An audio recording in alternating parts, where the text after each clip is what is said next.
Hi friends, আশা করি তোমরা সবাই খুব ভালো আছো। আমরাও খুব ভালো আছি। আজকে আমি তোমাদেরকে দেখাবো একটা নতুন রেসিপি, সেটা হলো ডিমের মালাইকারি। তার জন্য ডিমগুলোকে বয়েল করে নিয়ে তার মাঝখান থেকে কেটে নুন হলুদ মাখিয়ে রেখে ভেজে নিয়েছিলাম এপিঠ ওপিঠ।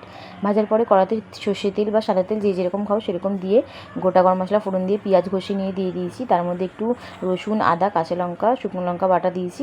দিয়ে ভালো করে কষানোর পরে একটু টমেটো, নুন, হলুদ, লঙ্কার গুঁড়ো দিয়েছি। দিয়ে ভালো করে মশলাটা কষিয়ে তার মধ্যে দিয়ে দিলাম তোমার পোস্ত চালমগজ বাটা। ওটা মশলাটা ভালো করে কষিয়ে ওর মধ্যে একটু মিষ্টি দিয়ে আবার অনেকক্ষণ ধরে ভালো করে কষালাম। কষানোর পর যখন মশলা দিয়ে তেলটা একদম ভালো করে ছেড়ে এলো, তারপর একটু জল দিয়ে কিছুক্ষণ ফুটিয়ে ডিমগুলোকে দিয়ে দিলাম। দিয়ে ধনেপাতা, গরম মশলা আর যদি তোমরা একটু ঘি পারো ঘি দিয়ে গরম গরম পরিবেশন করুন। ডিমের মালাইকারি অসাধারণ খেতে হয়েছিল, বিশ্বাস করো।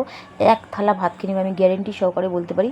আমার এরকম ছোটো ছোটো মিনি ব্লগ দেখার জন্য প্লিজ চ্যানেলটি সাবস্ক্রাইব করে দিও। যারা এখন চ্যানেলটি সাবস্ক্রাইব করোনি, বারবার বলছি চ্যানেলটি সাবস্ক্রাইব করো। আর যদি মিনি ব্লগগুলো ভালো লেগে থাকে প্লিজ লাইক, কমেন্ট, শেয়ার করো। বাই।